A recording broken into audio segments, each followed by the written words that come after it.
তৃণমূল সরকারের আমলে বেসরকারি মেডিকেল কলেজে গণধর্ষণের ঘটনায় তোলপাড় হয়েছিল শহর শিল্পাঞ্চল দুর্গাপুর। আবারও গণধর্ষণের অভিযোগ ঘিরে চাঞ্চল্য ছড়ালো দুর্গাপুরের প্রাণ কেন্দ্র সিটি সেন্টারে। সিটি সেন্টারের একটি বেসরকারি হোটেলে এক নাবালিকাকে গণধর্ষণের অভিযোগ। বাড়ি থেকে ফুসলিয়ে নিয়ে যাওয়া, ওষুধ মিশিয়ে মদ্যপান করানো, তারপর হোটেলের ঘরে নিয়ে গিয়ে গণধর্ষণ। এমনই রোমহর্ষক ঘটনাকে কেন্দ্র করে তীব্র চাঞ্চল্য দুর্গাপুরে। অভিযোগ, বুদবুদধারা এলাকার এক নাবালিকা ছাত্রীকে তারই এক বান্ধবী বাড়ি থেকে রেখে নিয়ে যায়। এরপর 4 চাকার ভিতর মদ্যপান করিয়ে 3 যুবকের হাতে তুলে দেওয়া হয় বলে অভিযোগ। নির্যাতিতার বাবার অভিযোগ, নাবালিকাকে দুর্গাপুরের সিটি সেন্টারে কবিগুরু এলাকায় একটি হোটেলে নিয়ে যাওয়া হয়। সেখানে রাজ মল্লিক, শেখ আজহারউদ্দিন সহ 3 যুবক তার উপর পাশবিক নির্যাতন চালায় বলে অভিযোগ। ঘটনার পর অভিযুক্তরা নাবালিকাকে বুদবুদ বাইপাস এলাকায় ফেলে রেখে পালিয়ে যায়। শনিবার রাত্রে পরিবারের সদস্যরা বিষয়টি জানতে পারেন। এরপর দুর্গাপুর থানায় লিখিত অভিযোগ দায়ের করা হয়। অভিযোগের ভিত্তিতে তদন্ত শুরু করেছে পুলিশ। রবিবার সকাল থেকে শুরু হয় তল্লাশি। ইতিমধ্যেই ফরেনসিক দল ঘটনায় প্রয়োজনীয় নমুনা সংগ্রহ করেছে। অভিযুক্তদের বিরুদ্ধে কড়া পদক্ষেপ গ্রহণ করতে চাইছে পরিবার। বর্তমানে নির্যাতিতা দুর্গাপুর মহকুমা হাসপাতালে চিকিৎসাধীন রয়েছে।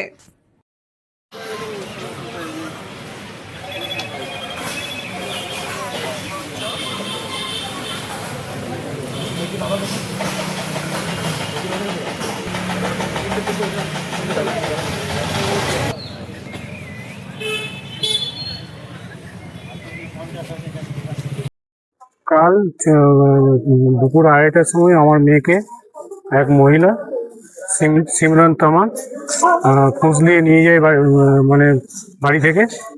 তারপর একটি হোটেলে নিয়ে গিয়ে তাকে মদ্যপান করায় এবং খাবার ড্রিঙ্কসের সঙ্গে তাকে ওষুধ দেওয়া হয় যাতে সে বেহুঁশ হয়ে যায়। তারপর 2-3 জন ছেলে মিলে তাকে গ্যাং রেপ করে। তার মধ্যে আছে রাজ মল্লিক আর হচ্ছে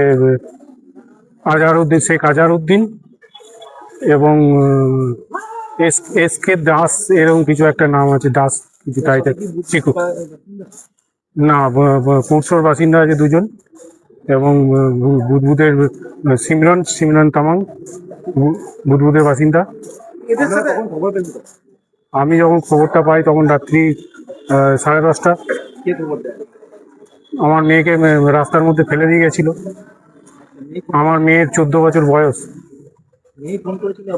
না, মেয়ে ফোন করেনি। তাকে একটি টোটোওয়ালা অসহায় দেখে তাকে টোটোতে চাপিয়ে আমার বাড়ির সামনে নামিয়ে দিল, বাইপাসের ধারে গেট নম্বর 1-এর একটু আগে।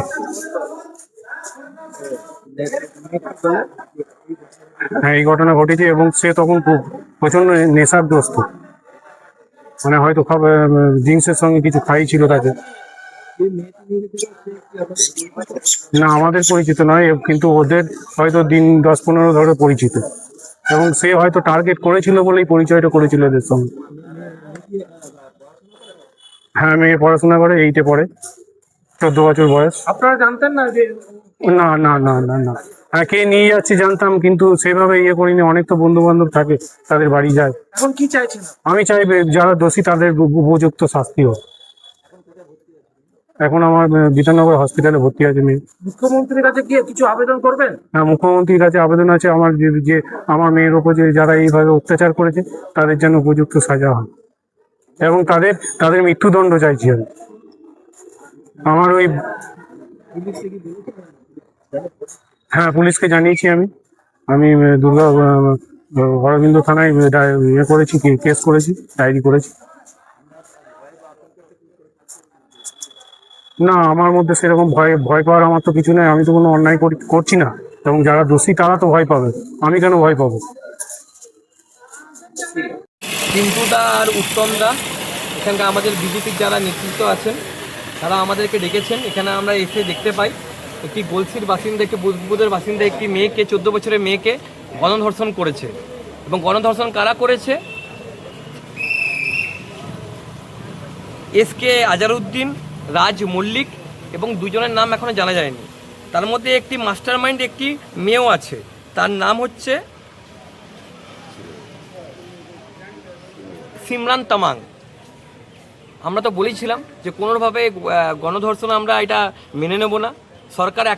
সরকারের কাছে এবং আমাদের যা মুখ্যমন্ত্রী আছেন তাদের কাছে আমরা অ্যাপিল করছি, এনারা যাতে ঠিক ডিসিশন পায়, ঠিক এরা শাস্তি পায় এবং এদেরকে যখন ধরা হয়েছে এদেরকে খরচা করা হোক। এইসব লোকদেরকে রাখা উচিত নয়।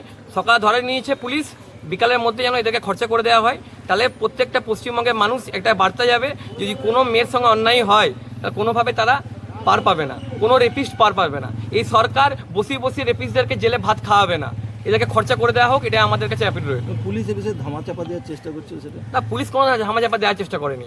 পুলিশ ধামাচাপা যদি চেষ্টা করতো তাহলে ধরতো না। পুলিশ ধরেছে।